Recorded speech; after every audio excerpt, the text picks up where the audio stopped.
Creeping genocide ini akan terjadi ketika wilayah-wilayah adat, tanah-tanah adat sudah tidak dikuasai lagi oleh masyarakat adat. Ini boleh dikutip. Karena saya menemukan praktik-praktik ini sudah terjadi di banyak tempat. Tanahnya dirampas untuk keperluan-keperluan pembangunan. Jadi ini situasi tenur kita begini. Wilayah adat kita begini di Papua. Kalau tidak diurus wilayah, tidak diurus tadi penduduknya. Saya kira creeping genocide itu akan terjadi segera. Secara nasional kami baru menghitung tuh 8%. Ada 265.000. Ini dibangga-banggakan sudah oleh pemerintah bahwa hutan adat sudah diakui. Baru 138 hutan adat. Di Jayapura ada 6, di Bintuni ada 1.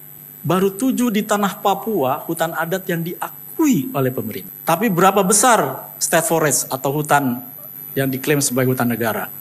Hampir 70-80% di tanah Papua, bahkan lebih diklaim sebagai hutan negara. Jadi upaya pengembalian proses-proses penunjukan kawasan hutan ya, yang akhirnya menjadi hutan negara itu harus dilakukan. Nah ini jadi saya menyajikan angka ini bukan menakut-nakuti ya, tapi ini satu sistem yang tadi digambarkan tidak berpihak kepada pelindungan hak masyarakat adat. Di Papua sampai hari ini BRWA baru meregistrasi 13,4 juta hektar. Berapa luas Papua, Pulau Papua? Untuk yang ini Indonesia bagian barat ini 41 juta hektar lebih. Baru 32% yang dipetakan dan itu pun belum semua memiliki data yang memadai, lengkap. Seperti di Asmat itu 1 kabupaten, tapi yang diakui baru 1 wilayah adat. Kami bekerja di sana dengan teman-teman. Sudah ada peta indikatifnya, tapi yang definitif itu baru 1. Sekarang lagi proses 2. Yang agak-agak coklat muda itulah wilayah-wilayah adat yang ada di registrasi di BRWA. Jadi kawan-kawan muda, ini masih banyak PR kita. Tidak bisa dibiarkan ini menunggu pemerintah pusat dan juga pemerintah daerah untuk bekerja. Kalau sistemnya seperti sekarang. Dari 13,4 juta hektar ini, itu baru ada 7% yang diakui lewat perda maupun surat-surat keputusan kepala daerah. 7%, angka masih di bawah 2 digit. Apa artinya?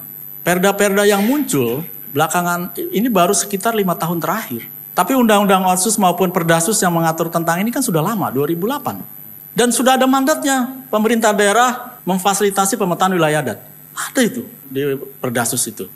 Perdasus 21, 22, 23 memandatkan. Apakah ada anggaran khusus mengenai pemetaan wilayah adat? Tidak ada. Pematius belakangan 5 tahun terakhir anggarkan itu.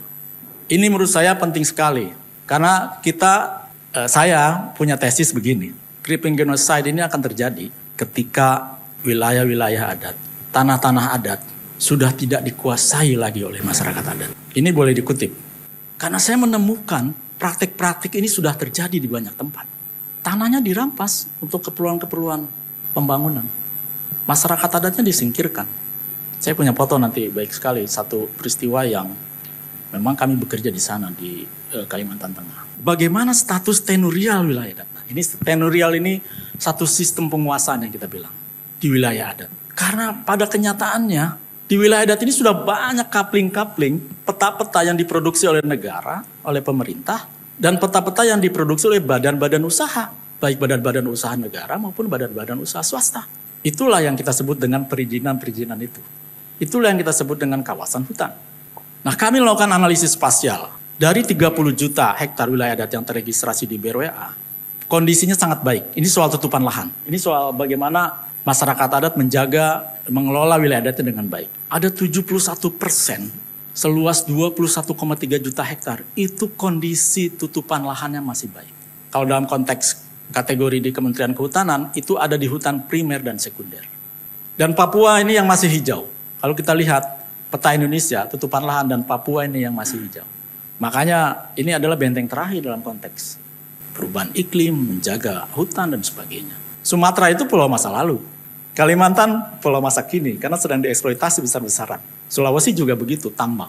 Pulau kecil di Maluku, Halmahera dan sebagainya sudah. Papua ini jadi yang masih banyak. 80-90% kawasan hutan menurut Kementerian Kehutanan, tapi juga tutupan lahan masih sangat baik. Namun apa yang terjadi? Ternyata sudah dikuasai oleh kawasan-kawasan hutan yang kita sebutkan ada 79%. Jadi dari 30 juta yang terregistrasi di BRWA itu 23 juta hektar itu kawasan hutan. Bapak dorang kalau mau ambil kayu di sana hati-hati. Dia mengkategorikannya konservasi, produksi terbatas. Yang produksi konversi ini yang bisa menjadi calon-calon izin perkebunan. Kemudian konsesi-konsesi lain dia ada izin kehutanan, izin pertambangan, izin perkebunan itu 22%. Ini secara nasional ya, dari 30 juta hektar wilayah adat. Nah nanti saya punya peta-peta ini, saya akan berikan ke panitia untuk menjadi dasar kita bagaimana baseline kita 2024. Bagaimana situasi tenur, bagaimana wilayah adat itu dibebani oleh izin-izin, dibebani oleh state forest dan sebagainya. Nah selanjutnya, ini kalau kita lihat kawasan hutan. Ini kawasan hutan nih, kalau ada warna-warna begini itu yang ungu itu konservasi. Yang hijau itu hutan lindung. Yang putih itu APL namanya, area penggunaan lain. Yang di luar otoritasnya Kementerian Kehutanan. Terus kita semua berdiri di mana? Abu-abunya sedikit sekali. Ini baru untuk yang Papua. Kita punya data semua di provinsi ini kita sudah buat. Nanti saya berikan data-data ini. Dan bagaimana wilayah-wilayah adat itu, bagaimana kawasan-kawasan hutan itu di wilayah adat itu ada tabelnya. Semua ada datanya. Nah ini perizinan-perizinan yang ada. Mungkin data ini masih sedikit yang bisa kami sajikan, kami catat perizinan. Tapi ini untuk yang kehutanan ini 2023. Ada HPH dulu sebutnya, sekarang PBPH HA namanya hutan alam. PBPH tanaman industri. Kita lihat tuh yang coklat itu Jayapura Pak. Yang sebelah utara itu Sarmi toh. Itu Sarmi sepanjang wilayahnya itu sudah ada itu garis-garis. Jadi ini situasi tenur kita begini. Wilayah adat kita begini di Papua. Kalau tidak diurus wilayahnya, tidak diurus tadi penduduknya, saya kira kriminal genocide itu akan terjadi segera. Selanjutnya ada tabel, nah ini nanti bisa kita jadikan Pak Matius sebagai alat kita untuk melakukan analisis dan bagaimana memproyeksikan agenda-agenda ke depan. Jangan sampai bertambah lagi angka-angka itu tuh, PBPH, PBHT, IUP, HGU dan sebagainya. Itu yang harus kita jaga. Nah ini di slide berikutnya bagaimana tadi dimension profesor terkait dengan RUU masyarakat adat. Ini kewajiban. Secara deklaratif di konstitusi sudah dijelaskan dari pasal 18B. Deklaratif. Tapi administrasinya ini yang tidak dijalankan. Masyarakat adat diakui. Bagaimana diakuinya itu? Apa konsekuensinya kalau diakui? Ah itu yang tidak ada. Ini kebetulan ini saya datang ke Kinipan ini. Di Laman Kinipan ini di Kabupaten Lamandau di Kalimantan Tengah. Ini dia ditangkap oleh sepasukan polisi itu. Dipaksa dijemput di rumahnya karena memperjuangkan tanah adatnya dari ekspansi perkebunan kelapa sawit. Ini wilayah yang saya datangi dan saya yang melakukan langsung verifikasi lapangan, Prof. Jadi saya tahu batasnya, bagaimana di dalam hutan itu mereka jaga, mereka punya kehidupan di situ, bagaimana mereka menceritakan sejarah asal-usulnya, teritorinya. Karena tidak ada undang-undang masyarakat adat, tidak ada kementerian yang mengurus ini. Yang ada hanya bagian-bagian kehutanan untuk hutan adat. BPN, ATR BPN hanya untuk tanah wilayah. Kementerian KKP hanya untuk di pesisir. Jadi masyarakat adat dengan wilayah adatnya itu dipecah-pecah oleh undang-undang sektor. Bayangkan Bapak Ibu, masyarakat adat itu pertama dia harus mendapat pengakuan dari pemerintah daerah. Untuk dapat pengakuan hutan adatnya harus berurusan dengan KLHK. Untuk dapat pengakuan penegasan hak yang atas tanah wilayahnya harus datang ke ATR BPN. Kalau dia punya wilayah pesisir harus berurusan dengan KKP. Nah, jadi undang-undang sektor ini memberatkan masyarakat adat. Kami yang bekerja di tingkat tapak sampai bekerja dengan Pemda itu sangat mengalami kesulitan. Berbiaya mahal dan lama sampai ada rekognisi. Jadi tidak ada kementerian. Di Brazil sudah ada kementerian masyarakat adat sekarang. Di Filipina sejak ada undang-undang masyarakat adat, mereka punya National Commission Indigenous People, NCIP.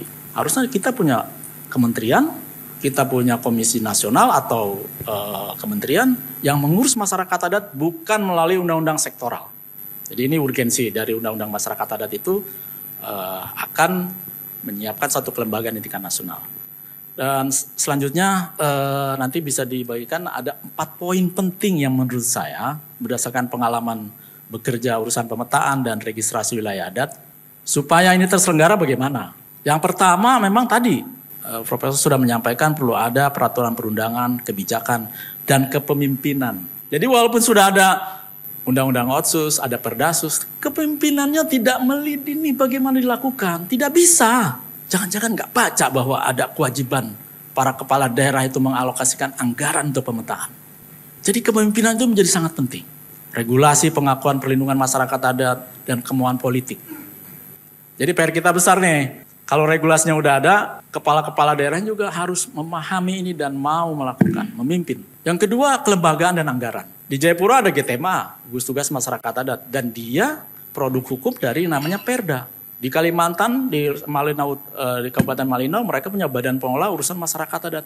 Di Bali itu ada Dinas Pemajuan Masyarakat Adat. Loh, di Papua yang katanya semua warga adat, tanah adat, tidak ada satu kelembagaan pemerintah yang mengurus ini. Aduh, bagaimana cerita ini ya? Saya di Bali, kita punya MOU dengan dinas, namanya MDA, Majelis Desa Adat. Majelis Desa Adat ini dibentuk dari Perda Provinsi Bali tentang desa adat di Bali. Salah satu unsur penting dari Perda Desa Adat di Bali adalah membentuk Dinas Pemajuan Masyarakat Adat. Jadi ini PR nih dan harus didorong nih. Kepala-kepala daerah perlu membentuk satu kelembagaan khusus untuk masyarakat adat. Supaya urusan anggaran dan sebagainya jelas toh tempatnya di mana begitu. Soal kapasitas, banyak sekali yang tidak paham ini bagaimana sih meregistrasi, memeriksa wilayah adat. Bagaimana ini didorong menjadi rekognisi dan sebagainya. Panitia masyarakat adat banyak di kabupaten-kabupaten yang sudah Perda, tapi juga ternyata bekerja bagaimana. Kapasitas ini juga harus dimiliki oleh masyarakat adat itu sendiri, anak-anak muda. Perkuat peta wilayah adat sebagai basis klaim yang penting. Tuliskan sejarah asal-usul dengan baik di situ. Yang menunjukkan bahwa kita punya hubungan teritori, punya hubungan genealogi dengan wilayah itu. Kalau tidak, bagaimana mengadministrasinya? Bagaimana bupati mau menetapkan wilayah itu? Kalau dokumennya tidak ada. Jadi kapasitas ini bukan hanya di pemerintah, tapi juga di masyarakat adat. Jadi saya sangat mendorong anak-anak muda untuk bekerja untuk urusan ini. Saya pernah bilang secara nasional harus ada namanya pemetaan wilayah adat semesta. Kalau tidak, negara sudah memetakan 90% wilayah provinsi Papua, wilayah di Tengah Papua ini sebagai kawasan hutan. Nah, jadi yang terakhir ini soal data. Tanpa data, pemerintah ini kan nggak mau juga bupati mau ditandatangan seperti apa kalau datanya nggak ada petanya. Nanti bikin masalah toh. Dia tanda tangan pengakuan wilayah adatnya masih ribut di bawah soal batas dan sebagainya. Jadi penting sekali data yang kita sajikan.